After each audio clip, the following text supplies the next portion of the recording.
माझ्या बॉडीमध्ये कुठला तरी एक द्रव्य तयार होतं त्या इमोशनमध्ये येण्यासाठी. माझ्या डोळ्यातून पाणी आलं किंवा काय बघितलं मी, पण त्याच्यानंतर मी लगेच स्वाईप करतो आणि एक एंटरटेनिंग किंवा एन्जॉयबल कॉन्टेंट कुठला तरी आला. हां, तर मग ते डोक्यातला केमिकलचा फुल लोचा. पहिली गोष्ट म्हणजे माध्यम किंवा तंत्रज्ञान किंवा मोबाईल किंवा इंटरनेट, राईट, हे काही आपले दुश्मन नाही आहेत. ज्याला आपण इंग्लिशमध्ये म्हणू शकतो डिजिटल विजडम. ओके, की एखादी गोष्ट वापरण्याचा विवेक, तो विजडम तुमच्यामध्ये डेव्हलप झाला पाहिजे.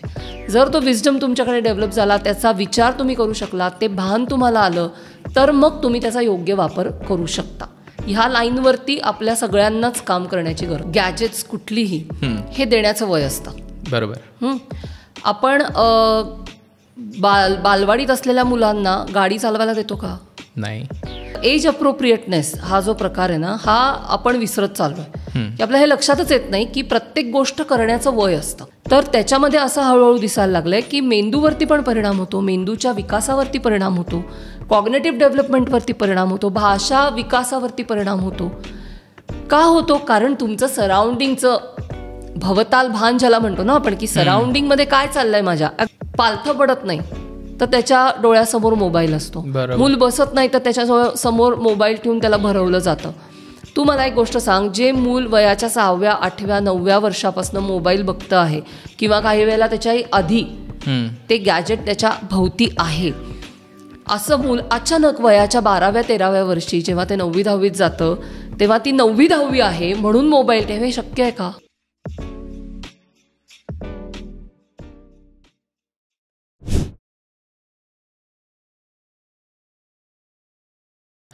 तर हाय, हॅलो, नमस्कार, मी साहिल आरेकर. युअर हेल्थमध्ये तुमचं स्वागत आहे.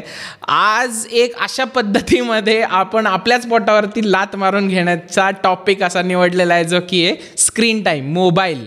जर ज्या माध्यमातून तुम्ही आम्हाला बघताय त्याच माध्यमावरती आज आपण बोलणार आहे. आज आपल्यासोबत बोलण्यासाठी मुक्ता चैतन्य मॅम आलेले आहेत.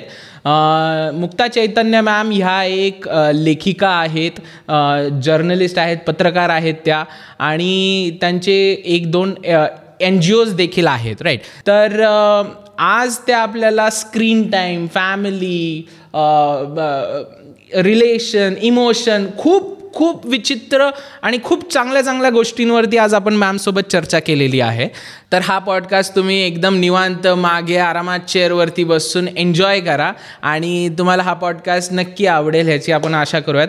आणि do like, share and subscribe to the podcast, जे युज्युअल आपलं नेहमीचं असतं. तर जास्त वेळ तुमचा पण स्क्रीन टाईम नको वाढवायला, म्हणून आपण डायरेक्ट पॉडकास्टमध्ये डायव्ह इन करूयात. सो वेलकम मॅम, कशा आहात? हॅलो, कशा आहात मॅम तुम्ही? मस्त, मजेत. येस. तर आजचं आपलं जे डिस्कशन पूर्णपणे जे होणार आहे, तर ते स्क्रीन टाईम आणि मोबाईलचा जास्त वाढता वापर, जे आजकालची सगळ्याच जनरेशनमध्ये ही जी थिंग आहे आपल्याला दिसते, की मोबाईलचा वाढता वापरमुळे किती वेगळ्या हेल्थ इश्यूज आणि खूप प्रकारचे मेंटल इश्यूज पण लोकांना व्हायला लागलेले आहेत. तर सगळ्यात पहिल्यांदा मी ह्याच्यापासून सुरुवात करतो की स्क्रीन टाईम किंवा आपण जर मोबाईल पूर्णमध्ये डिजिटल गोष्ट बघितली तर ह्याला टाळता तरी येणार नाही आहे आजकालच्या टाईममध्ये आपल्याला, राईट. तर तुम्ही ह्याच्याकडे कुठल्या दृष्टीने बघता? पहिली गोष्ट म्हणजे माध्यम किंवा तंत्रज्ञान किंवा मोबाईल किंवा इंटरनेट, राईट, हे काही आपले दुश्मन नाही आहेत. बरोबर. हे आपण सगळ्यात पहिले समजून घेतलं पाहिजे. कारण हल्ली काय होतं की स्क्रीन टाईम खूप जास्त असल्यामुळे, पर्टिक्युलरली कोरोनानंतर, कारण मुलांच्या हातात सगळ्यांच्या मोबाईल आले, सगळे लोक घरात बसले होते, त्यामुळे ऑब्व्हियसली सगळ्यांचा स्क्रीन टाईम खूप वाढला. आणि मग लोकांना असं वाटायला लागलं की हे काहीतरी आपल्या मानगुटीवर बसलेला राक्षस आहे आणि आता ह्या राक्षसाला उचला आणि कुठेतरी लांब नेऊन फेका. तर असं नाही आहे, तो आपला दुश्मन नाही. फक्त एक गोष्ट लक्षात घेतली पाहिजे की कुठल्याही गोष्टीचा अतिरेक हा कधीच फायदेशीर नसतो. मग तुम्ही अति साखर खाल्लीत तरी पण त्रास होऊ शकतो, अति तुम्ही फॅट खाल्लत तरी पण त्रास होऊ शकतो, अवाजवी व्यायाम केला तरी पण त्रास होऊ शकतो. तसंच आहे की स्क्रीन टाईम तुम्हाला मॅनेज करता आला पाहिजे. तो स्क्रीन टाईम तुम्हाला किती कशासाठी मी देते आहे, म्हणजे माझ्या प्रायोरिटीज, माझा स्क्रीन टाईम, ह्याच्यातला जो बॅलन्स आहे तो बॅलन्स तुम्हाला करता आला पाहिजे. जर तो बॅलन्स तुम्ही नीट करू शकलात तर ही गॅजेट्स तुमच्या सपोर्टसाठीच आहेत, तुम्हाला मदत करणारी आहेत. इंटरनेट कुठलंही तंत्रज्ञान असतं ना, त्याला दोन्ही बाजू असतात. असं कधीच नसतं की फक्त तोटे आहेत बरोबर आणि किंवा फक्त फायदे आहेत, असं कधीच नसतं. फायदे तोटे दोन्ही असतात. आपल्याला त्याचा बॅलन्स करता येणं आवश्यक आहे, जो आत्ता करता येत नाही आहे आणि तो शिकणं गरजेचं आहे. त्यामुळे मी स्क्रीन टाईमकडे कसं बघते तर मी माध्यम भान म्हणून बघते. माध्यम भान, ज्याला आपण इंग्लिशमध्ये म्हणू शकतो डिजिटल विजडम, की एखादी गोष्ट वापरण्याचा विवेक, तो विजडम तुमच्यामध्ये डेव्हलप झाला पाहिजे.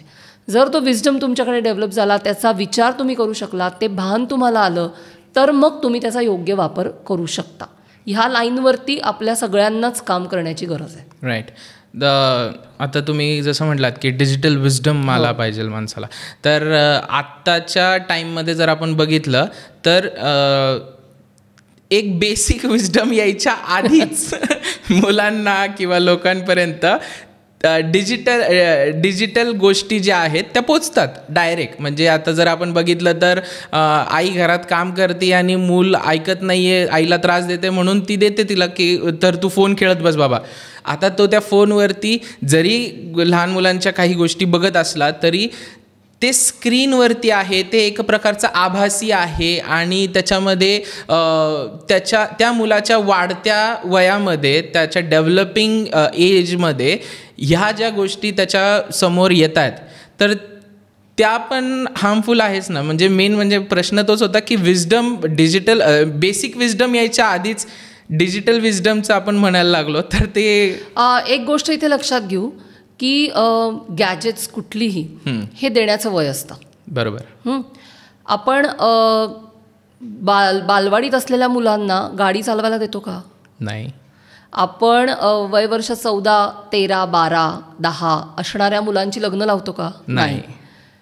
ह्या सगळ्याचं वय आहे. बरोबर. सो तसंच आहे तंत्रज्ञानाच्या बाबतीत पण, की एज अप्रोप्रिएटनेस हा जो प्रकार आहे ना, हा आपण विसरत चाललो आहे.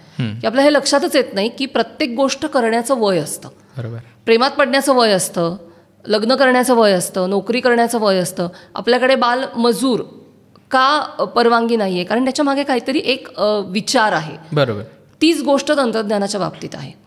म्हणजे आत्तापर्यंतचे अनेक तज्ज्ञ किंवा अगदी WHO पासनं अनेक संस्थांनी हे सांगितले, भारतीय संस्थांनी पण हे सांगितलं की 0 ते 2 वर्ष हा जो मुलांचा काळ असतो, ह्या काळामध्ये कुठलाही मोबाईल, कुठलाही स्क्रीन त्या मुलांना देऊ नका.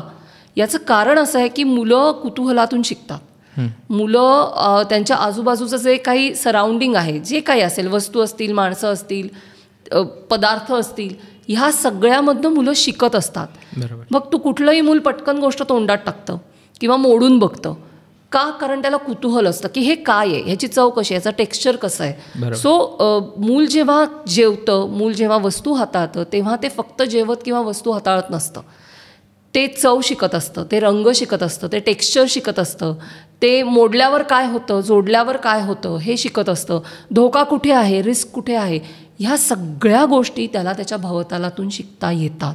आणि त्याच पद्धतीने आपण सगळे किंवा अख्खा मानवी समुदाय शिकत आलेला आहे. आता काय होतं, जेव्हा तुम्ही मुलाला समोर स्क्रीन ठेवता आणि एका जागी बसवता, तेव्हा या सगळ्या हालचाली रिस्ट्रिक्ट होतात. बरोबर.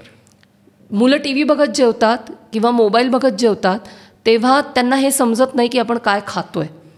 म्हणजे पोळी वातट झाली आहे का, मऊ आहे का, कडक झाली आहे का, आमटी जी खातोय ते तुरीची आहे का, म्हणजे तुरीचं वरण केलं आहे का मुगाचं वरण केलं आहे, पालक कशाला म्हणायचं, शेपू कशाला म्हणायचं आणि मेथी कशाला म्हणायची, हे तेव्हाच कळेल जेव्हा त्या ताटाकडे लक्ष असेल. बरोबर. अदरवाईज हे फरक, हे ज्याला तू जीवन कौशल्य म्हणू शकतोस, ह्या गोष्टी समजणारच नाही आहेत. आणि आत्ता प्रॉब्लेम असा आहे की इतक्या लहान वयात मुलांच्या हातात मोबाईल दिल्यामुळे हे जे जीवन कौशल्य जी तुम्ही नैसर्गिकपणे शिकता, ह्या शिकण्यामध्ये खूप रिस्ट्रिक्शन्स येतात, अडथळे येतात आणि त्याच्यामुळे डेव्हलपमेंटवरती पण परिणाम होतो. म्हणजे आता जगभरात असे पण अभ्यास सुरू आहेत की जिथे हे संशोधन सुरू आहे की मानसिक त्रास होतो का होतो, मानसिक परिणाम होतात का होतात, भावनिक परिणाम होतात का होतात, हे आता प्रूव्हड आहे, हे लक्षात यायला लागले. बरोबर. पण मुळात डेव्हलपमेंटमध्ये, म्हणजे बायोलॉजिकल डेव्हलपमेंटमध्ये त्रास होतो का, तर त्याच्यामध्ये असं हळूहळू दिसायला लागलं आहे की मेंदूवरती पण परिणाम होतो, मेंदूच्या विकासावरती परिणाम होतो, कॉग्नेटिव्ह डेव्हलपमेंटवरती परिणाम होतो, भाषा विकासावरती परिणाम होतो. का होतो? कारण तुमचं सराउंडिंगचं भवताल भान ज्याला म्हणतो ना आपण, की सराउंडिंगमध्ये काय चाललं आहे माझ्या. अगदी छोटंसं उदाहरण देते तुला. आपल्या आजूबाजूला अनेक आवाज असतात. बरोबर. चिमण्या असतील, कावळे असतील, अनेक प्रकारचे पक्षी असतात. पक्षी सोडून दे, शहरात आपण राहतो, गाड्यांचे आवाज असतात, हॉर्नचे आवाज असतात, माणसं भांडत असतात, बोलत असतात. हे सगळे आवाज आपल्या आजूबाजूला असतात. जेव्हा तुम्ही स्क्रीनमध्ये असता आणि जेव्हा तुम्ही कॉन्स्टंट काहीतरी ऐकत असता तेव्हा हे आवाज ऐकू येत नाहीत. ते अशी झापडं लावल्यासारखी होऊन जातात. एक्झॅक्टली. सो तुम्हाला हे भवताल भान कसं येणार? मला आवाज ऐकू आला पाहिजे ना, की माझ्या आजूबाजूला काय चाललंय. हे भान आहे जे माणसांमध्ये नैसर्गिक आहे. पण जर तुम्ही ते स्क्रीनमध्ये कोंबून टाकलं स्वतःला, तर हे सगळे जे रिसोर्सेस आहेत ना, की ज्याने आपण विकसित होतो, ज्याने आपल्याला माणूस म्हणून तयार व्हायला मदत मिळते, हे सगळे आपण रिसोर्सेस मुलांचे रिस्ट्रिक्ट करतो. म्हणून त्यांनी असं सांगितलं की 0 ते 2 वर्ष मुलांना मोबाईल देऊच नका, त्यांना कुठलाच स्क्रीन देऊ नका. आपल्याकडे बघ काय चित्र आहे. मूल पालथं पडत नाही तर त्याच्या डोळ्यासमोर मोबाईल असतो. मूल बसत नाही तर त्याच्या समोर मोबाईल ठेवून त्याला भरवलं जातं. तू मला एक गोष्ट सांग, जे मूल वयाच्या 6व्या, 8व्या, 9व्या वर्षापासून मोबाईल बघतं आहे किंवा काही वेळेला त्याच्याही आधी ते गॅजेट त्याच्या भोवती आहे, असं मूल अचानक वयाच्या 12व्या, 13व्या वर्षी जेव्हा ते 9वी 10वीत जातं तेव्हा ती 9वी 10वी आहे म्हणून मोबाईल ठेव, हे शक्य आहे का? जी सवय त्याला 12 वर्ष आहे, 2 वर्ष सिगरेट प्यायची सवय असणाऱ्या माणसांना सुद्धा सिगरेट सोडता येत नाही. 12 वर्ष एक गोष्टीची सवय असणारं ते मूल त्याच्यातनं बाहेर कसं येईल? बरोबर, शक्यच नाही येणं. आणि मग पालक पॅनिक होतात. पण माझं म्हणणं काय की तुम्ही पहिल्यापासून ह्या सवयी लावा की 0 ते 2 देऊ नका मोबाईल, किंवा 2 नंतर तुम्हाला इंट्रोड्यूस करायचा असेल मोबाईल तरी पण अनेक गाईडलाईन्समध्ये असं म्हटलेलं आहे की तो पेरेंटल असिस्टंटमध्ये असला पाहिजे. म्हणजे पालक देऊन टाकलाय मोबाईल आणि पालक काहीतरी भलतंच करतायत असं नाही पाहिजे. तुम्ही तिथे हजर पाहिजात की जोपर्यंत ते मूल 5 आणि 6 वर्षाचं होत नाही तोपर्यंत तुमचा प्रेझेन्स, की ते मूल काय बघतंय, ते जे बघतंय ते योग्य आहे का, ते बघत असताना त्याला काही प्रश्न पडत असतील तर त्याची उत्तरं देणं ही जबाबदारी आहे पालकांची, किंवा जो कोणी त्या मुलाच्या आजूबाजूला आहे तो. जवळपास 13-14 वर्षापर्यंत हा असिस्टन्स जो आहे तो मिळाला पाहिजे मुलांना. कारण होतं कसं सांगते मी, तू आता गेमिंग बघ, सगळी लहान मुलं गेमिंगमध्ये आहेत, अगदी छोटी छोटी मुलं असतात. आता ह्याच्या पुढचं मोठं चॅलेंज म्हणजे माझ्यासारख्या अभ्यासकाचं किंवा संशोधकाचं मोठं चॅलेंज हे आहे की गेमिंग आणि पॉर्नची इंडस्ट्री एकत्र होते. ओके. कशी होते? अनेक पॉर्न बनवणाऱ्या ज्या कंपन्या आहेत त्या गेमिंगमध्ये येत आहेत. पहिली गोष्ट, ते गेम नवीन नवीन गेम्स लॉन्च करतायत, हा एक मोठा भाग आहे. दुसरा, तू कुठलेही आताचे गेम्स बघ, त्याच्यातल्या ज्या पर्टिक्युलर रोल प्लेचे जे गेम्स आहेत त्याच्यामधली जी कॅरेक्टर्स असतात त्याचे तू देह बघ, त्या देहांचे आकार बघ, त्यांचे कपडे बघ, ते नॉर्मल नाही आहे काहीच. नॉर्मल माणसं अशी दिसत नाहीत. कुठलीच नॉर्मल माणसं ही अशा देहाची आणि असे आकार असणारी नसतात. सो हे जे प्रोजेक्शन आहे ना, हे प्रोजेक्शन अट्रॅक्टिव्ह म्हणजे असणारच आहे, त्याच्यात तू काही करू नाही शकत. पण जेव्हा 10 वर्षाचं मूल किंवा 7 वर्षाचं मूल किंवा 6 वर्षाचं मूल हे बघतं तेव्हा त्याच्या मनामध्ये ज्या बॉडी इमेजेस तयार होतात त्या घेऊनच ते मोठं होणार आहे. आणि तो स्वतःकडे पण त्या बॉडी इमेजकडनं बघणार आहे आणि तो दुसऱ्याकडे पण त्या बॉडी इमेजेसमधनंच बघणार आहे. म्हणजे तो स्वतःलाही हे प्रश्न विचारायला गेले की मी असा का दिसतोय, मला 6 पॅक का नाही आहेत, मला हे अमुक का नाही आहे, माझा बॉडी पोश्चर असं का नाही आहे. आणि त्याचा समोरचे त्याचे मित्रमैत्रिणी असतील, उद्या त्याचे पार्टनर्स असतील, गर्लफ्रेंड असेल, बॉयफ्रेंड असेल, जे कोणी असेल त्याच्या बॉडी इमेजबद्दल पण तो हेच प्रश्न विचारणार आहे. सो असं नसतं की तो इम्पॅक्ट तेवढ्यापुरता असतो, तो ऑलवेज लॉंग टर्म इम्पॅक्ट असतो. त्याच्यामुळे ह्या सगळ्याचा खूप गांभीर्याने विचार आपल्याला करणं भाग आहे. म्हणजे हे आपण साईडलाईन करू शकत नाही. त्यामुळे अनेक गाईडलाईन्स असं सांगतात की वयवर्ष 5 ते 10 ह्या वर्षामध्ये तुम्हाला मोबाईल द्यायचा असेल मुलांना 1-2 तास, त्याच्यापेक्षा जास्ती नाही, तो सुद्धा सलग नाही. म्हणजे दिलाय फोन 1 तास पोरगं बघतंय, तो डिव्हाइड करा दिवसभरात. 15 मिनिटाचे स्लॉट करा, अर्ध्या तासाचे स्लॉट करा, सकाळी अर्धा तास, संध्याकाळी अर्धा तास मिळेल, किंवा दिवसातनं 15 मिनिटं 4 वेळा मिळेल. अशा पद्धतीने ते डिव्हाइड करून दिलं पाहिजे.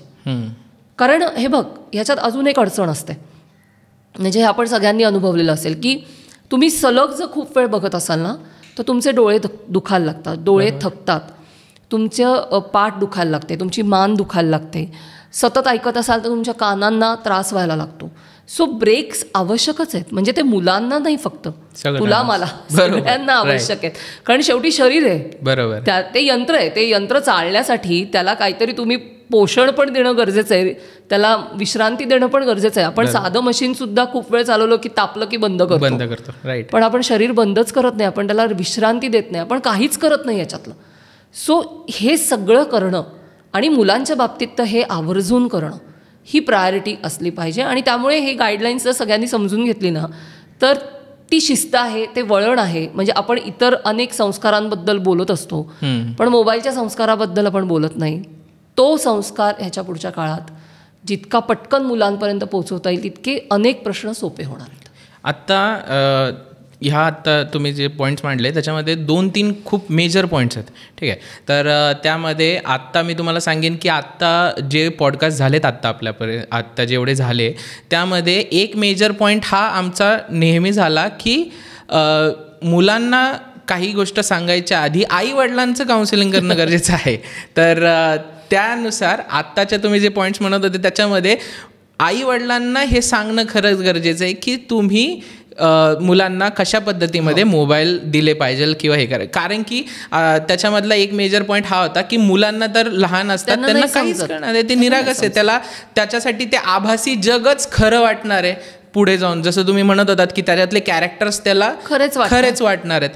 तर तशानुसार त्याचं ब्रेन पण त्याच पद्धतीमध्ये डेव्हलप होणार आहे, राईट. तर तो पॉईंट जो होता ना की आईवडिलांचं मेन काउन्सिलिंग करणं गरजेचं आहे. आता त्याच्यावरती मला हीच गोष्ट म्हणायची की आईवडील पण हातातच नाही, आईवडिलांच्या पण कंट्रोलमध्ये नाही. काय म्हणतो की it's a family screen time management, right. Okay. कारण फक्त प्रश्न आईवडिलांचा नाही, आजी आजोबांचा पण आहे. कारण बघ, बऱ्याच घरांमध्ये आईवडील काम करायला जातात, मुलं आजी आजोबांजवळ असतात. बरोबर. आम्ही जेव्हा वर्कशॉप्स घेतो टीनेजर्स बरोबर किंवा प्री टीन मुलांबरोबर तेव्हा अगदी म्हणजे नेहमीचा डायलॉग आहे हा की असं सगळं बोलणं सुरू झालं मुलांबरोबर की मुलं म्हणतात ताई ते सगळं ठीक आहे पण आमचे आजी आजोबा, आमचे आई बाबा, आजी सकाळी उठली की जी व्हॉट्सअपवर असते ती रात्री झोपेपर्यंत व्हॉट्सअपवर असते. सो हा प्रश्न मुलांचा नाही आहे फक्त, हा प्रश्न मुलांचा आहे, हा प्रश्न आईवडिलांचा आहे, हा प्रश्न आजी आजोबांचा आहे, हा सगळ्यांचा प्रॉब्लेम. कारण आपल्याला हे लक्षात येत नाही आहे की ते 24/7 तुमच्याकडे आहे, तुमच्या खिशात आहे, याचा अर्थ ते 24/7 ॲक्सेस केलं पाहिजे. बरोबर. असं नाही. माझ्या घरामध्ये, माझ्या किचनमध्ये साखर 24 तास 12 महिने डब्यात भरलेली असते म्हणून मी येता जाता बकाणे भरते का? नाही भरत. ते जे लॉजिक आहे तेच इथे लावलं पाहिजे. किंवा माझ्याकडे एखादा रिसोर्स आहे म्हणून मी तो सतत वापरायचा असतो का? नाही. मला जेव्हा लागेल, मला जेव्हा गरज पडेल तेव्हाच मी रिसोर्सेस वापरणं अपेक्षित आहे. आणि आपल्याला हे लक्षात येत नाही की फोन, इंटरनेट किंवा कुठलंही गॅजेट हे रिसोर्सेस आहेत, ते तुमच्या मदतीसाठी आहेत, ते 24/7 वापरण्यासाठी नाही आहेत. पण दुर्दैवाने काय होतं माहिती आहे का, सोशल मीडिया प्लॅटफॉर्म असतील, गेमिंग प्लॅटफॉर्म असतील, पॉर्नोग्राफिक साईट्स असतील, या सगळ्यामध्ये ना तुम्हाला अडकवण्यासाठीचे बरेच हुक्स असतात, ट्रिगर्स असतात. म्हणजे गेमिंगमध्ये पण ट्रिगर प्लांट केलेले असतात की एवढ्या एवढ्या लेवल्स नंतर अमुक एक ट्रिगर असला पाहिजे तर तो खेळाडू पुढे जाईल, अजून एक्साइटेड होईल. नाही तर तो खेळ शेवटी, हे बघ सिम्पल लॉजिक लक्षात घेऊ, हा बिझनेस आहे. बरोबर. सोशल मीडिया असू दे, गेमिंग प्लॅटफॉर्म असू दे, पॉर्नोग्राफिक साईट्स असू देत, ई कॉमर्स असू दे, काहीही असू दे, हे सगळे बिझनेसेस आहेत. आणि बिझनेस कशावर चालतो तर ग्राहक परत परत आला पाहिजे. मी किराणाचं दुकान टाकलं आणि उद्या तू येऊन 5 किलो गहू घेऊन गेलास आणि त्याच्यानंतर तू पुढची 5 वर्ष आला नाहीस माझ्या दुकानात तर माझं दुकान बंद पडेल. बरोबर. सेम लॉजिक वर्क होतं.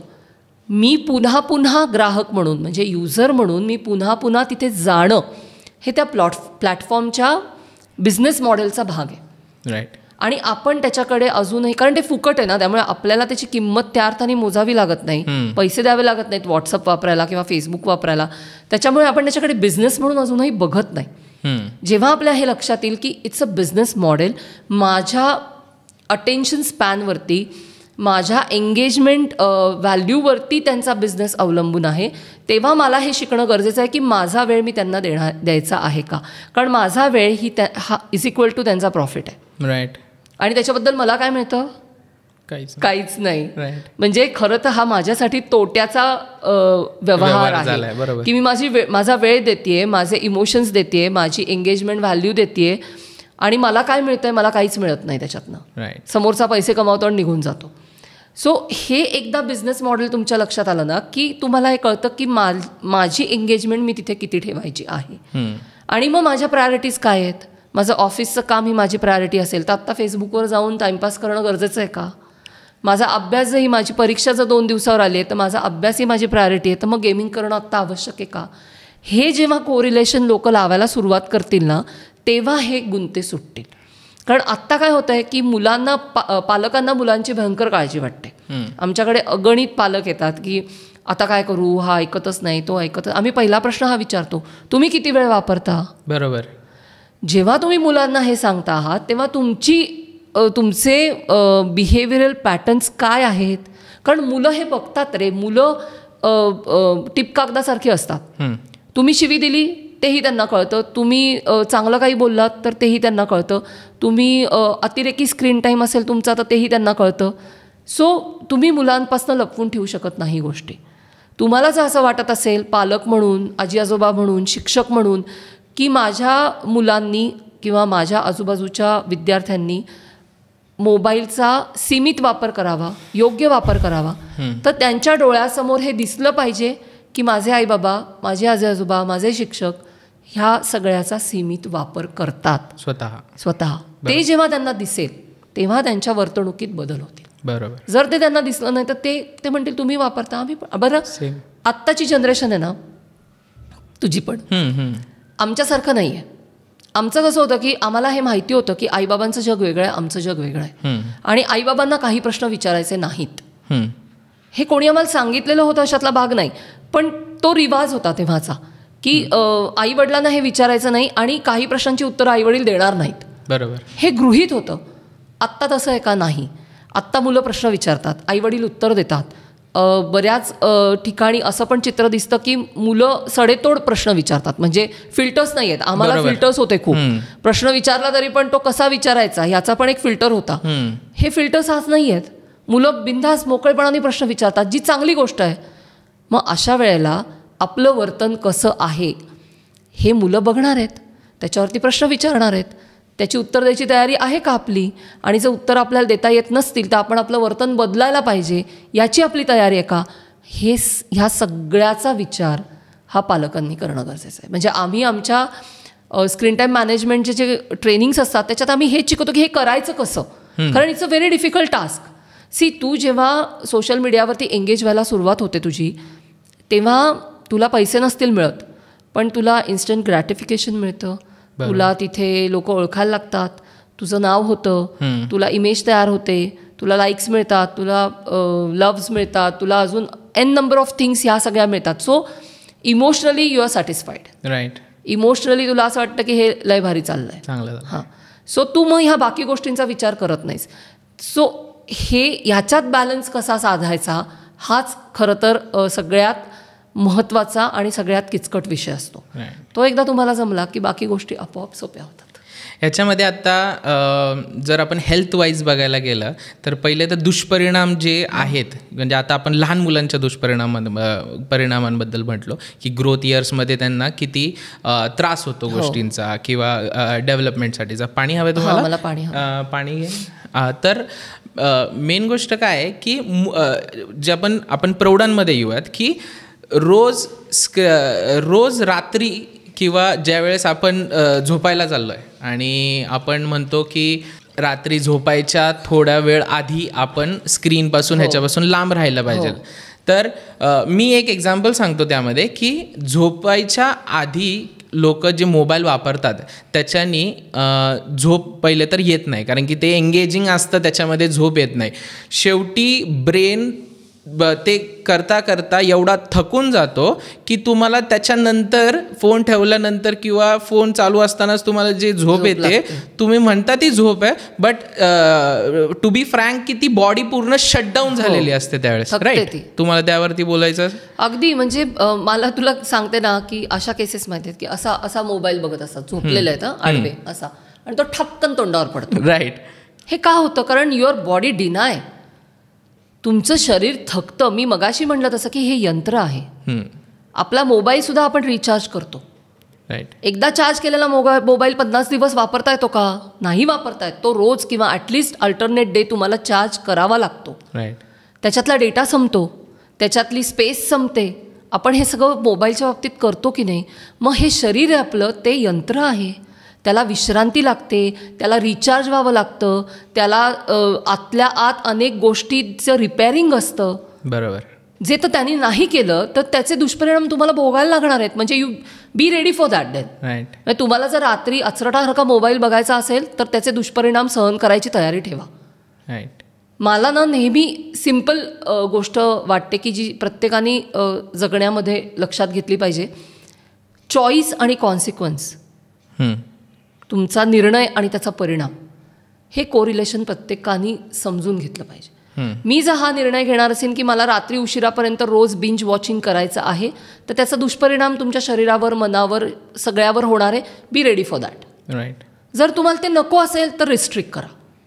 म्हणजे सगळं नाही मिळू शकत की मला मोबाईल पण अनलिमिटेड बघायचा आहे आणि मी हेल्दी पण राहायला पाहिजे, असं होऊ नाही शकत. ह्याच्यामध्ये आपलं एक एक्झाम्पल झालं होतं ह्याच्यावरती की दारू पिली, आपलं शरीर एक असं इक्विपमेंट आहे, अशी गोष्ट आहे की दारू पिली की पुढच्या दिवशी जर लिव्हर फुटली असती तर लोकांनी दारू पिली नसती. एक्झॅक्टली. राईट. आपलं शरीर एकदम लास्ट पर्यंत नीट राहण्याचा प्रयत्न करतं. म्हणून मोबाईल जर खराब झाला तर आपल्याला लगेच कळतं की खराब झालाय, नीट करायला द्यायचं आहे म्हणून. पण हे खराब होत असेल तरी पण कळून येत नाही लवकर. किंवा मी असं म्हणेन की कळतं पण आपल्याला ना अजून एक प्रॉब्लेम आहे. आपल्या एकूण ट्रेनिंगमध्ये, म्हणजे माणूस म्हणून आपण जेव्हा लहानपणापासून वाढत जातो त्याच्यामध्ये कधीही आपल्याला बॉडी सिग्नल्स कसे ओळखायचे हे शिकवलं जात नाही. राईट. आपले शरीर सगळ्याचे सिग्नल देत असतं. आपले कान दुखायला लागतात, आपली मान दुखायला लागते, आपले डोळे दुखतात, आपलं खूप वेळ स्क्रीन बघत असू तर थोड्या वेळाने असं ब्लर व्हायला लागतं, दिसत नाही. हे काय आहे? हे सगळे बॉडी सिग्नल्स आहेत. राईट. मी जर मोबाईल थोडा वेळ माझ्याजवळ नसेल आणि मला अस्वस्थ वाटत असेल तर ह्याचा अर्थ मी डिपेंडन्सीच्या लेवलला गेलेली आहे. हे बॉडी सिग्नल्स आहेत, हे मेंटल सिग्नल्स आहेत, पण हे रीड करायला आपल्याला शिकवत नाही कोणीच.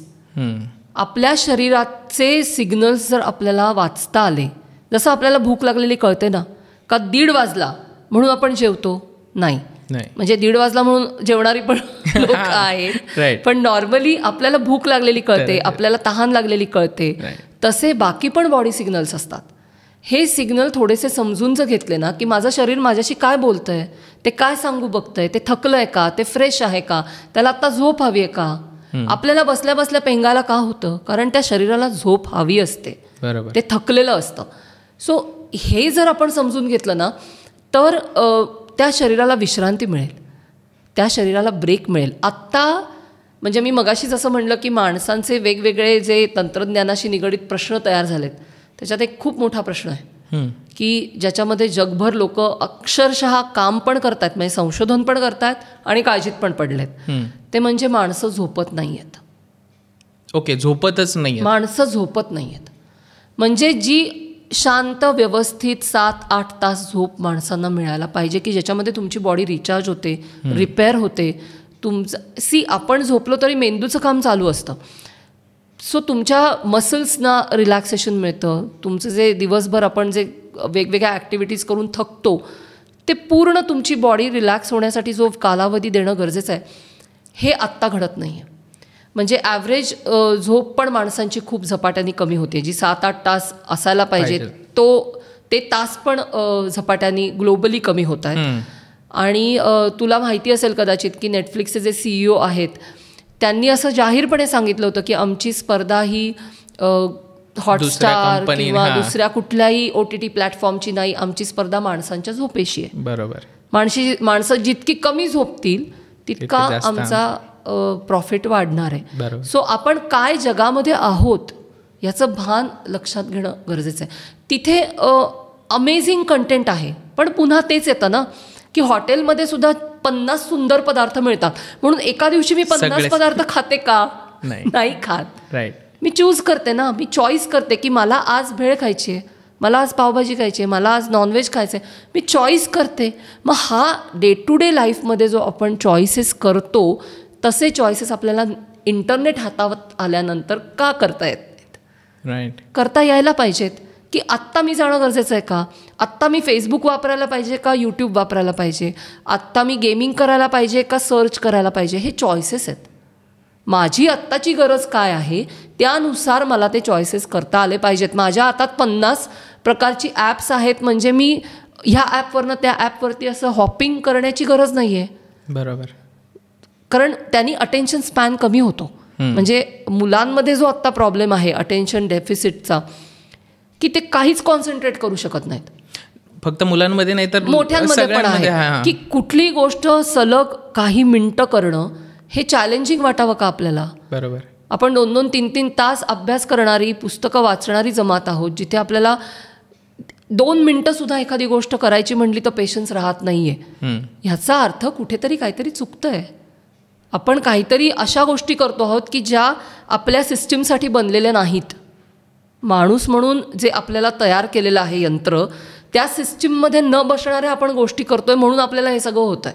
बरोबर. सो ते कुठेतरी करेक्ट करणं आणि गाडी रुळावरती परत घेऊन येणं ही आपली प्रायोरिटी असली. ह्याच्यामध्ये जे इमोशन्सवरती आपण जे म्हणतो की मला त्यामध्ये काय वाटतं की हा एक खूप मेजर ड्रॉबॅक आपण म्हणता येईल ह्याचा इंटरनेट आणि खास कर ती आत्ता जे रील्सचा फॉर्म जो आलेला आहे त्याच्यामध्ये की तुम्ही एक 30 सेकंदाची ऑरल्स 1 मिनिटाची रील, तुम्हाला त्या 1 मिनिटाच्या रीलमध्ये पण 10 सेकंदाला हुक पाहिजेलेत. हो. की त्यांनी स्वाईप नाही केलं पाहिजे अशा ह्याच्यामध्ये आपण बनवतो. सर्रास आहे, आता बिझनेस आहे, सगळेजण तसे करतात. तर तेवढं पण एंगेजिंग कॉन्टेंट असलं पाहिजे की 10 सेकंद पण त्याला थांबून बघता येईना की नेमकं मुद्दा काय आहे की बघतोय काय. आणि त्याच्याने काय होतंय की इझी ॲक्सेस आहे आणि एका स्वाईपवरती कॉन्टेंट बदलतोय. राईट. तर मी एक स्वाईप करतोय, मला इमोशनल काहीतरी दिसलं, मी इमोशनल झालो आणि मी त्या इमोशनमध्ये माझ्या बॉडीमध्ये कुठला तरी एक द्रव्य तयार होतो त्या इमोशनमध्ये येण्यासाठी. माझ्या डोळ्यातून पाणी आलं किंवा काय बघितलं बी, पण त्याच्यानंतर मी लगेच स्वाईप करतो आणि एक एंटरटेनिंग किंवा एन्जॉयबल कॉन्टेंट कुठला तरी आला. हां, तर मग ते डोक्यातला केमिकलचा तर लोचा होतोच आहे ना. फुल लोचा. राईट. फुल लोचा. आणि दुसरं एक हे माझं ऑब्झर्वेशन आहे. मी ह्याच्यावरती संशोधनं चालली आहेत पण अजून प्रूव्हड काही ठोस सांगता नाही येणार. पण मी जेवढं आता मी 10-12 वर्ष ह्या विषयात काम करते, प्रचंड मुलांबरोबर काम केलेलं आहे, मोठ्यांबरोबर पण खूप काम केलेलं आहे. माझं स्वतःचं ऑब्झर्वेशन असं आहे की माणसांमध्ये एक प्रकारचा कोरडेपणा येत जातो. ओके. हळूहळू इमोशनली की मला कशाचंच काही वाटेनासं होणं, रसच राहिला नाहीये कशात. म्हणजे मला आतमध्ये तर पोचायला पाहिजे ना. जे काही माझ्या डोळ्यासमोर घडतं आहे त्याचा इम्पॅक्ट माझ्यावर झाला तर माझे इमोशन्स त्या अर्थाने मी एक्सप्रेस करू शकते. बरोबर. हां, किंवा त्या इमोशन्स बरोबर डील करू शकते. माझ्या आतपर्यंत काही पोचलंच नाही समजा, तर मला काय डील करायचं आहे आणि काय एक्सप्रेस करायचं आहे हेच समजत नाही. बरोबर. अशी मला अनेक लोक दिसतात आजूबाजूला आजकाल की ज्यांच्यापर्यंत पोचतच नाही, सगळं सरफेस लेवलला आहे.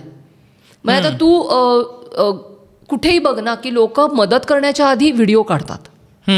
बरोबर. कोणी ॲक्सिडेंट झाला, कोणी कुठे चक्कर येऊन पडलं, कोणाला काही लागलं तर पटकन ॲक्च्युअल रिॲक्शन काय असली पाहिजे, मदतीची असली पाहिजे. की हातातली गोष्ट बाजूला ठेवून आधी त्याला काय मदत हवी आहे ते बघा. बरोबर. माणसं काय करतात आजकाल, आधी फोटो काढतात, आधी व्हिडिओ काढतात. माणूस मेला तरी चालेल, मदतीचं नंतर बघू. हे कुठून येतं?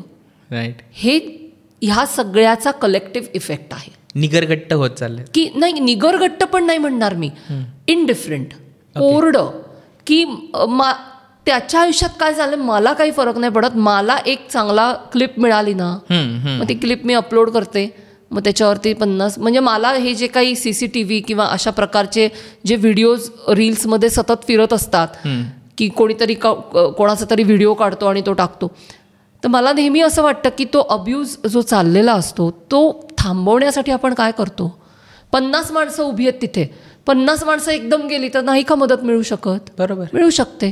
पण 50 माणसं फोन घेऊन फक्त बघत राहतात आणि मदत कोणीच करत नाही.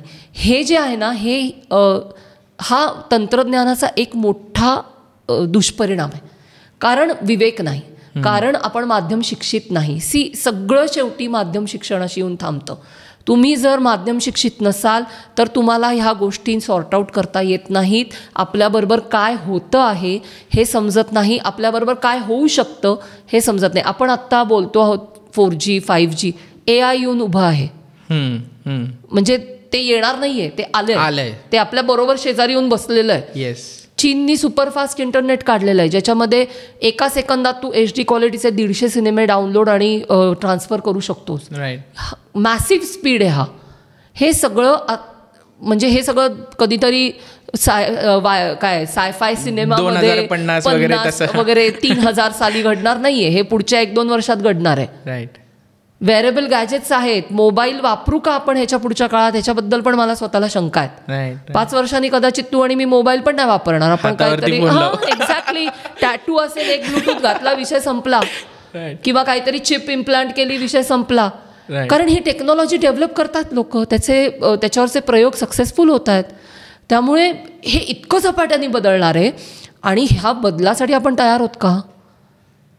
हातात फोन आहे काय किंवा हातात चिप आहे काय, ते वापरायचं कसं हे मला कळलं पाहिजे ना. नाही, जरी तयार असलो तरी जर मानसिक पद्धतीमध्ये तयार आहे, मला आवडते बाबा तसं काहीतरी येणार आहे, किंवा आता एक नवीन गोष्ट आली काहीतरी रिंग मधून तुम्ही कॉल करू शकता वगैरे, रिंग घातली तर मग फोनचं चष्म्याचं मेटा करता. येस. तर मग ह्याच्यासाठी तयार आहात, ठीक आहे, एक्साइटेड आहात, पण तुमचं शरीरच त्यासाठी बनलं नाहीये. 2 गोष्टी वेगळ्या आहेत. एक्साइटमेंट ही वेगळी गोष्ट आहे. तुला एक्साइटमेंट आहे, सुपर्ब. यू आर टेक्नॉलॉजिकली तयार, superb. You are techno savvy, superb. आपल्याकडे ना एक घोळ आहे, आपण सगळे तांत्रिक शिक्षित होतो. Okay. We are technology educated people. आपण माध्यम शिक्षित नाही आहोत, मीडिया एज्युकेटेड नाही आहोत. There is a difference between तंत्रज्ञान म्हणजे टेक्नॉलॉजी अँड मीडिया. टेक्नॉलॉजी ही शिकण्यासाठी ते रॉकेट सायन्स नाही आहे. व्हॉट्सअप कसं वापरायचं हे कोणी कोणालाही शिकवलं नाही. बरोबर. त्याचे वर्ग चालले नाहीत की व्हॉट्सअप कसं वापरा, फेसबुक कसं वापरा, लाईकचं बटन कसं दाबा. माणसं शिकली ऑर्गॅनिकली. सो तंत्रज्ञान तुम्हाला शिकता येतं, तुम्ही अडॅप्ट करता. आपण सगळ्यांनी अनेक गोष्टी तांत्रिक अडॅप्ट करत करत आपण इथपर्यंत आलेलो आहोत, माणूस जमात म्हणून बघतो. पण ते तंत्रज्ञान कसं वापरायचं, त्याचे काय दुष्परिणाम माझ्यावर होत आहेत, होऊ शकतात, ते रिस्ट्रिक्ट कसे करता येतील, कसे करायचे, त्याचे फायदे जास्तीत जास्त मी कसे करून घ्यायचे माझ्या स्वतःच्या विकासासाठी, हे माध्यम शिक्षण आहे. ह्या 2 गोष्टींमध्ये फरक आहे. आपण अजूनही माध्यम शिक्षणाच्या दिशेने जात नाही आहोत. म्हणजे आता हळूहळू जायला सुरुवात झाली आहे. अगदीच म्हणजे एक 4 वर्षापूर्वी आम्हाला जेवढी मेहनत या सगळ्या विषयामध्ये घ्यायला लागायची तेवढी आज घ्यायला लागत नाही. 4 आणे कमी झालेत ते मेहनतीचे, कारण लोकांना हळूहळू अवेअरनेस येतोय, हळूहळू त्या दिशेने आपण प्रवास करायला सुरुवात केली आहे. पण अजूनही हळूहळूच सुरुवात आहे. ज्या गतीने तंत्रज्ञान येत आहे ना, तो स्पीड आपण नाही कॅच करू शकत, पण ॲटलिस्ट त्याच्या निम्म्या स्पीडनी तरी आपण जाणं अपेक्षित आहे. तर आपण त्याचे दुष्परिणाम कमी करू शकतो आणि फायदे वाढवू शकतो. म्हणजे मी परत तेच सांगते की हे कोणीही दुश्मन नाही आहे इथे कोणाचाही, पण तंत्रज्ञानाचा फायदा करून घ्या ना स्वतःसाठी. दुष्परिणामांमध्ये कशाला अडकायचं, बेनिफिट करून घ्या जास्तीत जास्त आणि दुष्परिणाम कमी करा, तर त्याचा उपयोग आहे. नाही तर मग काय ॲडिक्शन आहे, मग रोज नवीन आमच्याकडे ॲडिक्शन्स येतात. इंटरनेट ॲडिक्शन झालं, मग काय यूट्यूब ॲडिक्शन झालं, आता रील ॲडिक्शन नवीन प्रकार. लोक रील 15 मिनिटासाठी सुरू करतात आणि 3-3 तास रील्सच बघत बसतात ब्लाइंडली. आणि त्यांना विचारलं की काय बघितलं रीलमध्ये, काहीच सांगताच येत नाही. बरोबर. सो ही ॲडिक्शन रोज नव्याने वेगळी येत जाणार, रोज नवीन सायबर क्राईम्स येत जाणार. पण ह्याच्यामध्ये तगायचं असेल, स्वतःवरती कमीत कमी परिणाम होतील हे बघायचं असेल आणि फायदे करून घ्यायचे असतील तर माध्यम शिक्षण याच्याशिवाय पर्याय नाही. अवेअरनेस याच्याशिवाय पर्याय नाही. आपण जे स्क्रीन टाईम म्हणतोय तर फर्स्ट ऑफ ऑल तर आपण तुम्ही त्याच्याकडे कसं बघता मला ते सांगा की जे आपण कामं आहेत, आता जर आपण थोडंसं प्रोफेशनल गोष्टींकडे आलो तर कामं टाळता येत नाही आहेत, राईट? आता जर समजा आता एडिटर आहेत माझे तर त्यांना बसायचंच आहे, तासभर 2 तास पूर्ण दिवसभर बसतो साध, तर त्यांना बसायचंच आहे त्याच्यासाठी. डोळे खराब वगैरे त्या गोष्टी होतच राहतात. तर मग ह्याच्यापासून पळवाट तर नाही आपल्याकडे, आपल्याला कामं आहेत, पळवाट तर नाहीये. तर तुम्ही एक्स्ट्रा ॲक्टिव्हिटीज ऑर एल्स आपण काय म्हणूयात त्याला की ह्याच्यापासून एक ब्रेक तो कसा सजेस्ट करता? आम्ही ना 2 टर्म्स वापरतो. ओके. एक टर्म असते गुड स्क्रीन टाईम, ओके, आणि एक टर्म असते bad screen time. Screen time पण सगळा वाईट नाही आहे. हां, मला जर ऑफिसच्या मेल्स चेक करून उत्तर द्यायची आहेत तर तो बॅड स्क्रीन टाईम असूच शकत नाही, कारण ते माझं काम आहे, माझं पोट आहे त्याच्यावरती. बरोबर. सो त्याच्यात एक मिडवे काढलेला आहे. जगभर अनेक सायकोलॉजिस्टनी ह्याच्यावरती काम करून तो मिडवे काढलेला आहे की ज्याला म्हटलं जातं गुड स्क्रीन टाईम आणि bad screen time. Good screen time म्हणजे काय की तुमच्या कामासाठी जर तुम्हाला स्क्रीन वापरावा लागत असेल, तुमच्या महत्त्वाच्या गोष्टींसाठी जर तुम्हाला स्क्रीन वापरावा लागत असेल तर तो गुड स्क्रीन टाईममध्ये धरला जातो. आणि गुड स्क्रीन टाईम मोजायचा कसा, तर माझं जे काही काम आहे ते काम मी करते का, ते काम टाळून मी मोबाईल बघते का, म्हणजे मला मेल्स करायच्या आहेत, जीमेल किंवा कुठलंही जे काही माझं मेल आहे, मला त्याच्यात महत्त्वाच्या 2 मेल्स पाठवायच्या आहेत. हां, पण मी फेसबुक पण उघडून बसली आहे. हां, मी अजून कुठलं तरी एक ॲप पण उघडून बसली आहे आणि मी मेल करताना मध्ये मध्ये तिकडे जाऊन पण काहीतरी करते. बरोबर. सो हे कॉम्बिनेशन आहे ना, हे डेंजरस आहे. तुला मेल करायचे, मग ह्याच्यात होतं काय की मला जो माझा मेल टाईम म्हणजे माझ्या कामासाठी मला 15 मिनटं द्यायची असतील समजा स्क्रीनच्या समोर, तर हे आजूबाजूचे उद्योग केल्यामुळे तो पाऊण तास होतो. राईट. सो माझा अर्धा तास तिथे वाढतो. सो मला जर काम करायचं आहे आत्ता आणि मला जर मेल्स बघणं किंवा कुठलंही दुसरं एडिट करणं किंवा काहीही स्क्रीनशी संबंधित काम करायचं आहे तर तेवढंच करा. हे जे मध्ये मध्ये आपण जातो ना, मग मध्येच मोबाईलवरती काहीतरी करायला लागतो, मग मध्येच व्हॉट्सअप चेक करतो, मध्ये अमुक करतो, ढमुक करतो, तमुक करतो, याच्यातले आपण स्वतः ऑब्झर्व करूया किती गोष्टी गरजेच्या असतात, बरोबर, आणि किती गोष्टी आपण उगीचच करतो. सो ते तुम्ही टाळू शकता. सो तिथे स्क्रीन टाईम मॅनेजमेंट येते. तिथे गुड स्क्रीन टाईम कसा मॅनेज करायचा हे लक्षात येतं की आपलं काम टाळून आपण स्क्रीन वापरत नाही आहोत ना. आम्ही हे पण सांगतो की तुमची जी वैयक्तिक स्वच्छता आहे ही टाळून तुम्ही स्क्रीन बघत नाही आहात ना.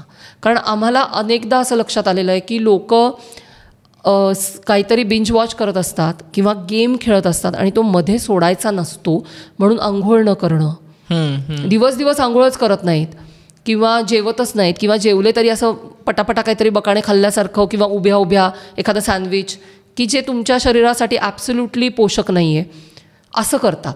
सो तुम्ही तुमचं स्वच्छता, तुमचं आरोग्य हे सांभाळून स्क्रीन वापरताय का हे चेक केलं पाहिजे.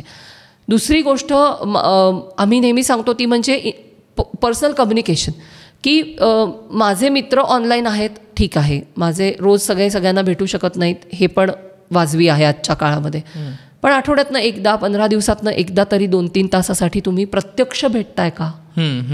का महिने फक्त ऑनलाईन गप्पाच चालू आहेत आणि प्रत्यक्ष तुम्ही भेटतच नाही आहात? मग you are in a red zone.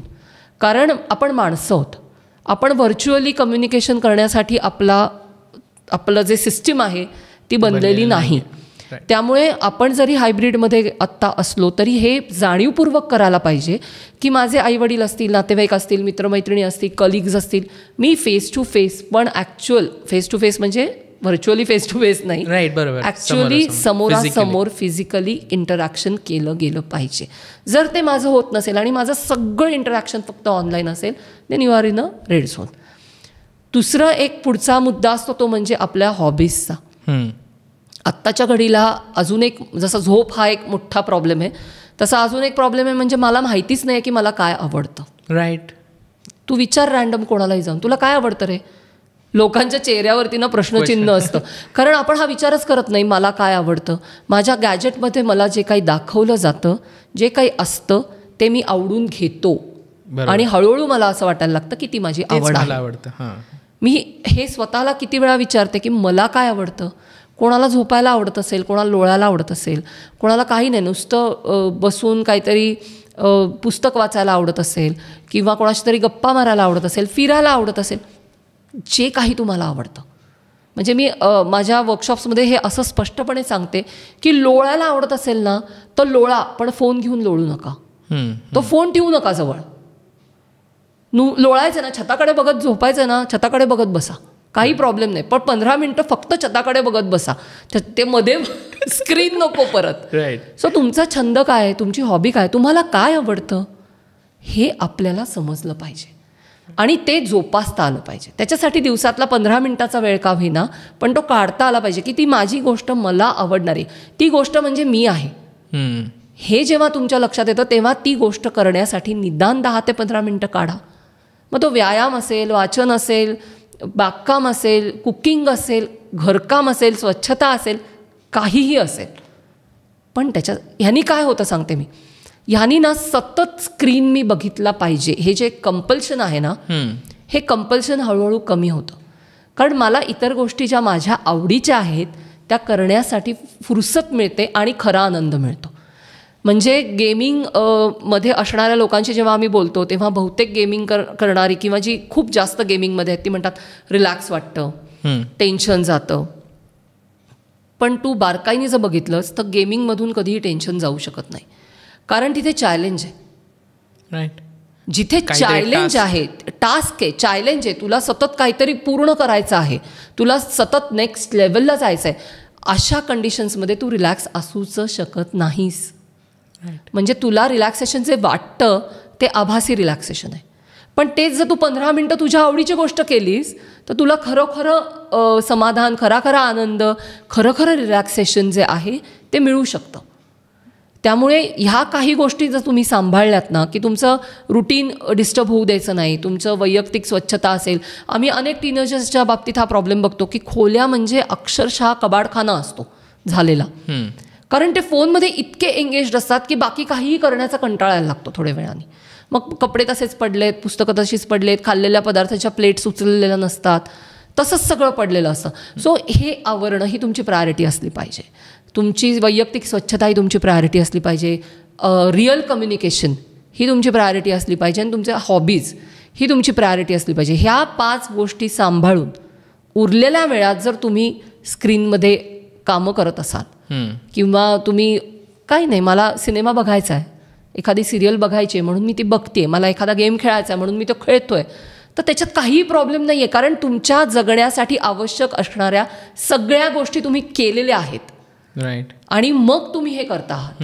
म्हणजे जी लोक कम्प्युटरच्या समोर बसून किंवा लॅपटॉपच्या समोर बसून खूप काळ काम करतात त्यांना आम्ही काय सांगतो की तुम्ही दर अर्ध्या तासाने ब्रेक घ्या. 5 मिनिटाचा घ्या, 2 मिनिटाचा घ्या. जस्ट उठा, एक ऑफिसमध्ये किंवा घरामध्ये चक्कर मारून या, डोळ्यावर पाणी मारा, थोडे हातपाय रिलॅक्स करा, आळस द्या, कंटिन्यू युअर वर्क.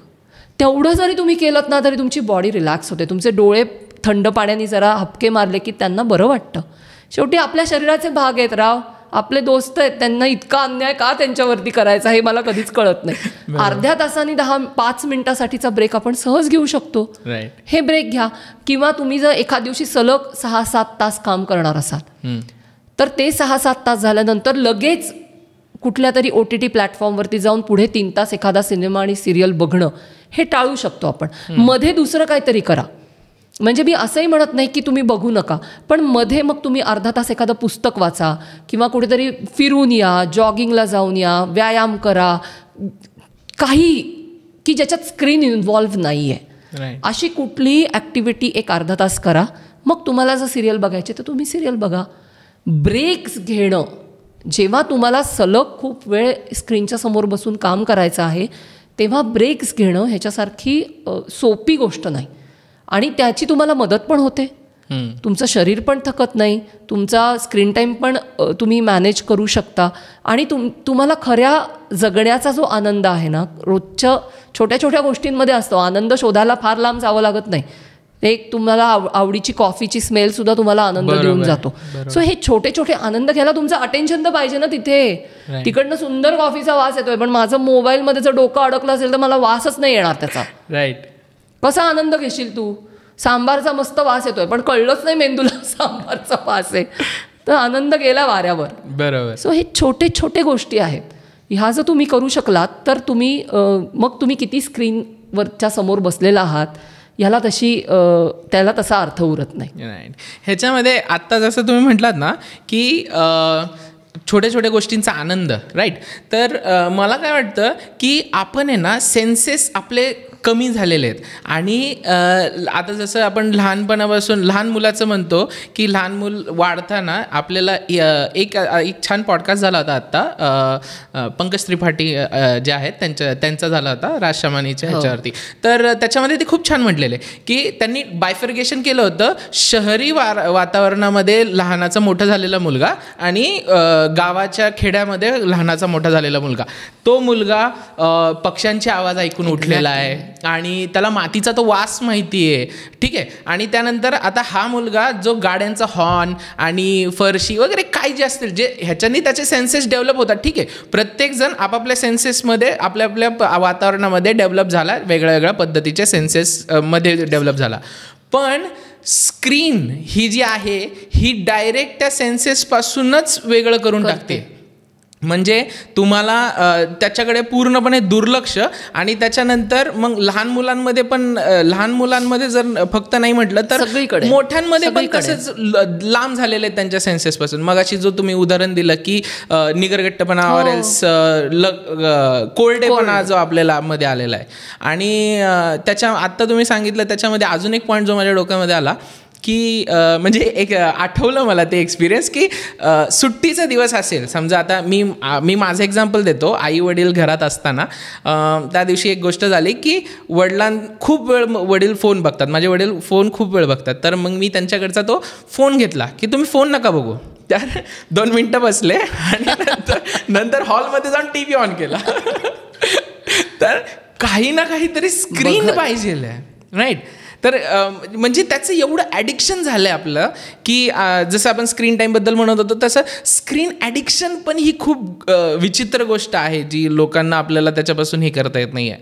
आणि गेमिंग जो विषय चाललेला त्याच्यामध्ये मला अजून एक गोष्ट आठवली की रिसेंटली एक असा इश्यू झाला होता की एक 7-8 वर्षाचा मुलगा आहे आणि त्याला तो पूर्णपणे त्या आभासी जगामध्येच असल्यासारखा वावरत होता आणि तो मध्येच असा रडत होता. आणि काय ते आजकाल म्हणतात ना बॉट आला का काय ते कुठला तरी गेम खेळतात, पबजी वगैरे. मी खेळत नाही, मला गेमिंगमध्ये जास्त हे नाही आहे. पण मला ते हे आलं हे बघ मागं माझे. आणि त्याची आई आणि त्याची आजी बोलतीये त्याच्याशी, बट तो त्यांना ओळखतच नाही. मी हा नाही आहे आणि तो बघ मागून आला, गोळी लागल अशा पद्धतीमध्ये तो मुलगा वावरत होता. हे किती डेंजरस आहे खूपच. आणि म्हणजे आता मी म्हणेन की तुम्ही जसं म्हटलात की लोक हे करतात की आत्ता रिसर्च चालू आहे त्या गोष्टीवरती की स्क्रीन टाईममुळे ऑर एल्स स्क्रीनमुळे एकूण हेल्थवरती काय परिणाम होतोय, राईट. तर त्याच्यासाठी एवढा जास्त डेटा नाही आहे मला वाटतं की तेवढा वेळ 15 वर्षाच्या ह्याच्यामध्ये किंवा 15-20 वर्षाच्या ह्याच्यामध्ये आपण हे नाही म्हणू शकत की लहान मुलांच्या डेव्हलपमेंटवरती किंवा माणसांच्या एकूण त्यांच्या शरीरावरती काय बदल होत आहेत स्क्रीनमुळे. तर नेमकं लोकांनी आत्ता हे जाणून घेणं गरजेचं आहे की स्क्रीनपासून आता ह्याच्यावरनं माझा प्रश्न काय आहे, मी त्याच्यावरती येतो की तुम्ही आत्ता एक एक्सपेरिमेंट केलं होतं जे तुमच्या मुलीसोबत की एक दिवसासाठी तुम्ही पूर्णपणे स्क्रीनपासून लांब राहिला होता. तर त्या एक्सपिरियन्सबद्दल मला एक सांगा की ते कसं लोकांनी. आम्ही म्हणजे बेसिकली माझ्या मुलीनीच ते इनिशिएट केलं होतं. ती मला म्हणली की आई आपण करून बघूया का प्रयोग नो स्क्रीन डेचा. म्हटलं करून बघूया. No screen day, right. No screen day म्हणजे त्याच्यात 2-3 कॉन्सेप्ट्स आहेत त्याही सांगते मी. बेसिकली आम्ही काय केलं, सकाळी उठल्यापासून दुसऱ्या दिवशी सकाळपर्यंत फोन आमचे बंद केले. तिच्याकडे तर नव्हताच फोन तेव्हा, माझ्याकडे फोन होता, तो बंद केला. आम्ही असं ठरवलं की फोन वापरायचा नाही, लॅपटॉप वापरायचा नाही, घरातला टीव्ही वापरायचा नाही, थिएटरमध्ये जाऊन सुद्धा सिनेमा बघायचा नाही. इन शॉर्ट कुठल्याच स्क्रीन नाही पाहिजे, कुठलाच स्क्रीन नाही पाहिजे. आणि सुरुवातीला थोडंसं आपल्याला खूप सवय असते ना, व्हॉट्सअप चेक करा किंवा काही अपडेट्स आलेत का बघा. आणि हे सगळं मी रविवारी केलं, त्यामुळे ऑफिस ऑब्व्हियसली कामाचं काही नव्हतं त्याच्यामध्ये इन्व्हॉल्व. पण माझ्या असं लक्षात आलं की आपल्याकडे खूप वेळ असतो आणि आपल्याला आपला वेळ फोनमध्ये प्रचंड जातो. म्हणजे अपार्ट फ्रॉम युअर वर्क तुमचा अवांतर वेळ फोनमध्ये, की जो एरवी आपण वेगवेगळ्या गोष्टी करण्यासाठी वापरतो, की तुम्ही पुस्तक वाचण्यासाठी वापरता, इतर भेटीगाठी कोणा नातेवाईकांना भेटण्यासाठी वापरता, घरकाम करण्यासाठी वापरता, काही तुम्हाला शॉपिंग करायचं असतं त्याच्यासाठी वापरता, तो सगळा वेळ तिथे जातो. आणि म्हणजे आमिर खानच्या एका मुलाखतीत त्यांनी हे सांगितलं होतं, ते मी स्वतः एक्सपिरियन्स केलं आणि मला ते खूप महत्त्वाचं वाटतं, की तो असं म्हणला होता की मी जेव्हा स्क्रीनपासून लांब राहिलो होतो, त्यांनी पण असा प्रयोग करून बघितला होता. आणि तो म्हणला, त्यांनी असं म्हटलं होतं की मेंदूच्या खिडक्या उघडल्या असं मला वाटलं. ओके. म्हणजे आपण त्या मोबाईलच्या त्या ब्लॅक स्क्रीनमध्ये किती संकुचित होत जातो, की तुमची क्रिएटिव्हिटी असेल, तुमचं विचार करण्याच्या पद्धती असतील, जगाकडे बघण्याच्या पद्धती असतील, हे सगळं सॅच्युरेट होतं. कारण जगाकडे कसं बघायचं हे सुद्धा तिथे कोणीतरी तुम्हाला सांगत असतं. तू शॉपिंग काय कर हे सुद्धा कोणीतरी तुला तिथे सांगत असतं. सो तू गेलायस रँडम बाजारात, 50 दुकानं बघितली आहेस, 4 वस्तू इकडनं तिकडनं बार्गेन करून घेत, हे अनुभवच नाही. राईट. हे सगळं आपण रिस्ट्रिक्ट करून टाकतो. म्हणजे ई शॉपिंग करू नये का? करावं, जरूर करावं, कारण तिथे खूप डिस्काउंट्स असतात. पण त्याच्याबरोबर हे पण करावं. राईट. म्हणजे आपण जेव्हा हायब्रिड हा शब्द सतत हल्ली वापरतो, की तुम्ही ऑनलाईन ऑफलाईन एकत्र आयुष्य जगता आहात. एकत्र आयुष्य जगताय म्हणजे काय? तुम्ही जिथे डिस्काउंट्स मिळतात ते पण शॉपिंग करा, ॲट द सेम टाईम तुम्ही जा ना बाजारामध्ये तुमच्या गावातल्या आणि चक्कर मारून या. तिथे जो तुम्हाला आनंद मिळेल, तिथे जे तुम्हाला रिअल लाईफ एक्सपिरियन्सेस मिळतील, मुलांना घेऊन जा, दाखवा बाजार. हे कॉम्बिनेशन म्हणजे हायब्रिड आहे. हायब्रिड म्हणजे असं नाही आहे की ऑनलाईन शॉपिंग मी घरात बसून करते, म्हणजे हेही एक प्रकारचं हायब्रिडच आहे, पण ते हायब्रिड आपल्याला अपेक्षित नाही आहे. त्यामुळे जेव्हा आम्ही नो स्क्रीन डेचा प्रयोग केला, तेव्हा जे आमिर खान म्हटला होता ते मला जाणवलं की मेंदूच्या खिडक्या उघडल्या. राईट. की तुम्ही किती वेगळ्या वेगळ्या विषयांचा विचार आपण पार्किंगमध्ये ठेवलेला असतो, ते सगळे भुसभुस माझ्या डोक्यात सगळं ते उघडलं आणि भडा अक्षरशः म्हणजे अरे आपल्याला हे पण करायचं, ते पण करायचं, ते पण करायचं, आणि हे सगळं राहिलं आहे याची जाणीव पहिल्यांदा होते. दुसरं म्हणजे वेळ खूप आहे हे लक्षात येतं. आणि तिसरं म्हणजे आम्ही त्या दिवशी अगदी वेळेत झोपलो. ओके. कारण फोनच नव्हता. करायचं काय? जेवलो, जेवण झाल्यानंतर फोन नाही, टीव्ही नाही, गप्पा मारल्या, पुस्तक वाचलं, पेंगलो आणि झोपलो. झोपही लवकर लागली. झोप जास्ती वेळ झाली. ओके. कारण आम्ही लवकर झोपलो, त्यामुळे जास्ती वेळ झाली, विदाऊट एनी डिस्टर्बन्स झाली. कारण मोबाईल जवळ नसल्यामुळे ते त्याचा लाईट हे ब्लिंक होतोय का, नोटिफिकेशन आलं का वगैरे, हे काहीच नाही ना विषय. त्यामुळे साऊंड स्लीप ज्याला आपण म्हणतो ती झाली, पुरेशी झाली, वेळेत झोपलो. कारण गप्पा मारून किती मारणार, दिवसभर गप्पाच मारत होतो, त्यामुळे एका पॉईंटला आम्ही झोपलो. सो माझ्या असं लक्षात आलं की आपल्याला जे माणूस म्हणून नैसर्गिकपणे करणं शक्य आहे, जे आपल्याला आता अशक्य वाटायला लागलं हळूहळू, ते करणं शक्य असतं जर असे ब्रेक्स घेता आले तर. आता मला खूप लोक असं सांगतात की 1 दिवसाच्या ब्रेकनी काय होणार आहे. 1 दिवसाचा नका करू. तुम्ही घरामध्ये नो स्क्रीन झोन्स तयार करू शकता. उदाहरणार्थ बाथरूममध्ये जाताना फोन घेऊन जायचा नाही. राईट. झोपताना उशाशी फोन ठेवायचा नाही. जेवताना फोन बाजूला ठेवून जेवण करायचं. आणि हे सगळे नियम घरातल्या सगळ्या माणसांना पाहिजेत. नाही तर आई बाबा फोनवर आणि पोराचे फोन बाजूला ठेव, फोन बाजूला, असं नाही. याचा काही उपयोग होत नाही. जेवताना सगळ्या कुटुंबांनी जर फोन बाजूला ठेवले, असे नो स्क्रीन झोन्स तयार करा की जे म्हणजे 1 दिवस अख्खा तुम्हाला नाही फोनपासून बाजूला ठेवायचा आहे, तर ह्यानी सुद्धा तुमचा स्क्रीन टाईम कमी होतो, यानी सुद्धा तुमचं इंटरॅक्शन चांगलं होतं, यानी सुद्धा तुमचा वेळ वाचतो, यानी सुद्धा तुम्हाला पर्सनल कम्युनिकेशन करता येऊ शकतं, की जे आत्ता आपण ॲब्सोल्युटली हळूहळू कमी करत चाललेलो आहोत, विसरत चाललोय.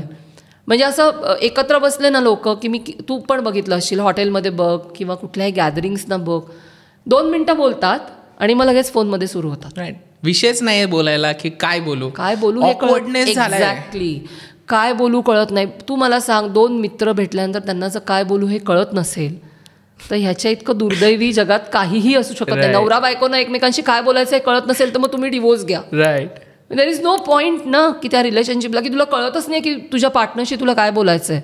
राईट. सो ती एंगेजमेंट अशा अनेक पद्धतीने कमी करता येते. नॉट नेसेसरी की तुम्ही अख्खा दिवस फोनपासून लांब राहा. ते करू शकलात तर उत्तम, महिन्यातनं एखादा करून बघायला हरकत नाही. पण रोजच्या जगण्यामध्ये जरी नुसते नो स्क्रीन झोन्स तयार केले ना आणि ते सगळ्या कुटुंबांनी पाळले तरी पण खूप फरक पडतो. म्हणजे ह्याला आपण डिजिटल डिटॉक्स म्हणता येईल ह्याला. राईट, डिजिटल डिटॉक्स म्हण, हल्ली डिजिटल उपवास असा एक शब्द आला ते म्हणू शकतोस, काही म्हणतो.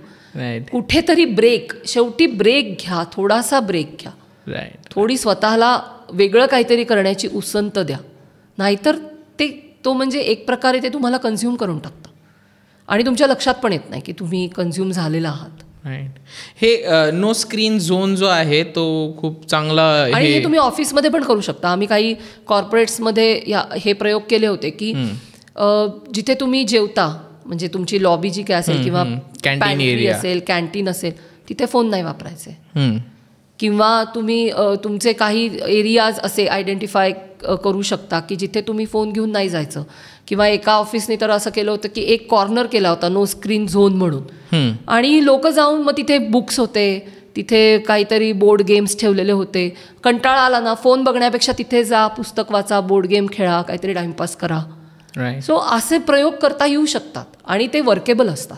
असे काही रेस्टॉरंट्स पण आहेत मी आता बघितलेले आहेत की मोबाईल डिपॉझिट करा, तुम्हाला एक ऑफर देतात काय 10-20% डिस्काउंट. सो तुम्ही म्हणजे मला असं वाटतं की ह्याच्यात जास्तीत जास्त प्रयोग व्हायला पाहिजेत. प्रत्येकाला वेगळी कल्पना सुचू शकते जर तुम्ही जरा त्याच्यामध्ये स्वतःला वेळ दिलात तर ती जी कल्पना तुम्हाला सुचतीये ती राबवून बघा, रिझल्ट बघा, चांगली वाटली अजून लोकांना सांगा. हे म्हणजे ही चेन आहे, हे एका दुसऱ्याचं काम नाही. हे प्रत्येकाने जर आपापल्या पद्धतीने केलं ना तर कलेक्टिव्हली आपण सहज ह्या समस्या सोडवू शकतो. हळूहळू प्रत्येक जण अवेअर होत चाललाय असं म्हणता येईल आपल्याला की.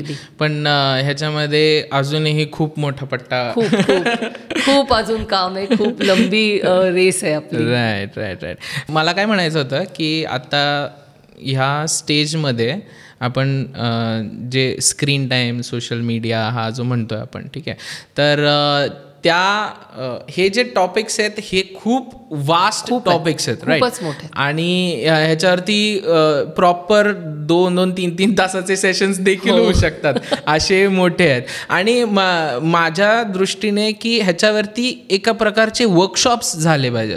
राईट. की त्या प्रकारची ट्रेनिंग मिळाली पाहिजे की आणि आपली शिक्षण पद्धती होप सो की आत्ता काही बदल होत आहेत. राईट. तर होप सो की ते चांगले होतील. बट आपल्या शिक्षण पद्धतीचा मेन ड्रॉबॅक हाच आहे की जास्त आपण काय म्हणतात एक चौकटीत, एक चौकोनामध्येच शिकतोय की त्याच्या आजूबाजूचं काहीच बघायचं नाहीये आणि मेन ज्या गोष्टी बाहेरच्या जगामध्ये चाललेल्या आहेत त्याच्यात तर शिक्षण मिळतच नाहीये. आणि त्यातला एक पॉइंट हा पण आहे की डिजिटल एजमध्ये डिजिटली अवेअर कसं व्हायचं आणि स्वतःला आणि त्याच्यासाठी आपल्या शिक्षण पद्धतीमध्ये पण काही एक बदल आला तर ती एक चांगली गोष्ट राहील. म्हणजे आता नवीन पॉलिसीमध्ये बघायचं काय आणि चांगले इनिशिएटिव्ह आहेत की तुमच्यासारखी जी लोक करतायत हे, तर ह्यांच्याद्वारे पण हे चांगले इनिशिएटिव्ह लोकांपर्यंत करायला शिकवणं मुलांना. राईट. मग ते शाळांमध्ये असेल, कॉलेजेसमध्ये असेल, घरामध्ये असेल, तो एकदा बॅलन्स करायला मुलं शिकली ना की त्यांना सोपं जाणार आहे. बरोबर. पण बॅलन्स करायला हवाय मुळात हे न कळणं आणि बॅलन्स कसा करायचा हे पण न कळणं, हे 2 मोठे हर्डल्स आहेत. हे म्हणजे नेमकं ह्याच्याकडे, या गोष्टीकडे आपल्याला ह्याच्यातून काही तोटा होतोय हे जाणून घेणं गरजेचं आहे आणि त्यानंतर त्याच्यावरती त्याच्यावरती काम करण्यासाठी बाकीची गोष्टी आहेतच. तुमच्यासारखे ऑर्गनायझेशन्स आहेत ज्या काम करतात यावरती, आपल्याला त्यांच्यासोबत कनेक्ट करता येईल. मॅमचे काही वर्कशॉप्स असतात खूप छान, तर आपण ते वर्कशॉप्स आणि त्याच्या लिंक्स असतील तर त्या सगळ्या डिस्क्रिप्शनमध्ये टाकूयात, ज्याच्याने तुम्हाला जास्तीत जास्त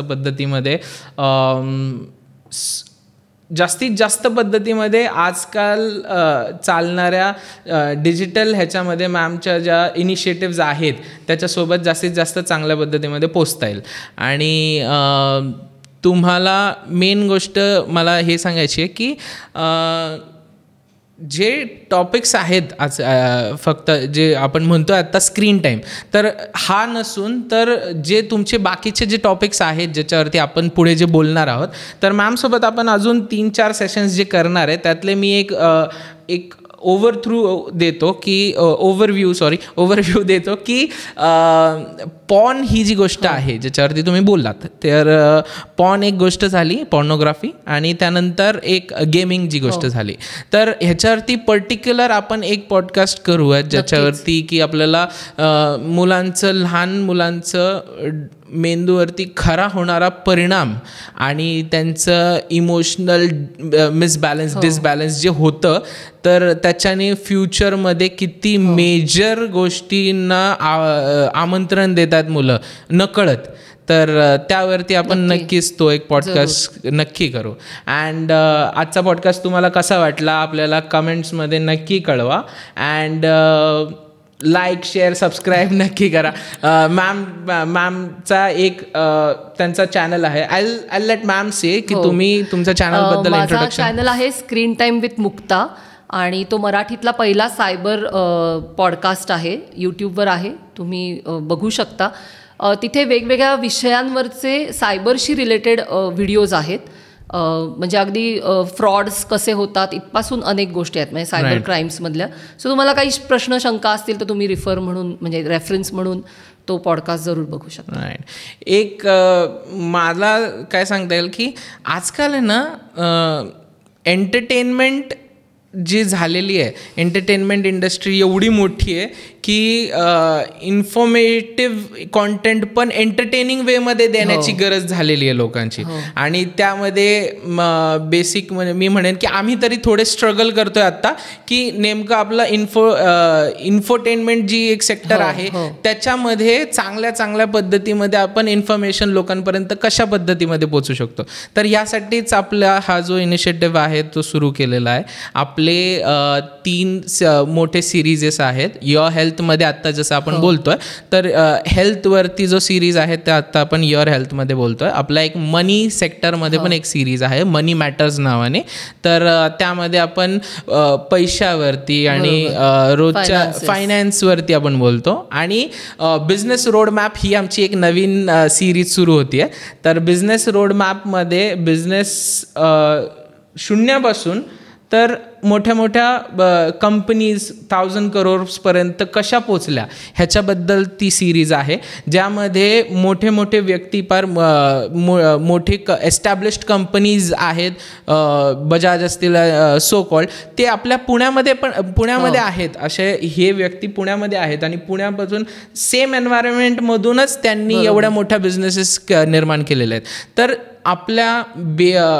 आपल्यासारख्या म्हणजे माझ्यासारख्या मुलांना शून्यापासून बिझनेस कसा निर्माण करता येईल त्यावरती तो पॉडकास्ट इन्फॉर्मेटिव्ह असणार आहे लोकांसाठी. तर ती एक इनिशिएटिव्ह आहे. सो आपले बाकीचे सिरीजेस आहेत ते तुम्ही खाली आपल्या चॅनलच्या डिस्क्रिप्शनमधून बघू शकता. बाकीचे जे सिरीज आहेत ज्याच्यामध्ये तुम्हाला कुठल्या गोष्टी आवडतील वगैरे. अँड येस, असा आपला हा पॉडकास्ट आहे. आता तुम्हाला कसं वाटला? मस्त, मजा आली. Yes, thank you so much. Yes, चलो. तर तुम्हाला काही तुमचे प्रश्न असतील तर आपल्याला कमेंट्समध्ये नक्की कळवा. And in short, do like, share and subscribe to the podcast and see you in the next episode. तुमच्या प्रेमाची आणि तुमच्या सबस्क्रिप्शनची वाट बघतोय. Yes, thank you.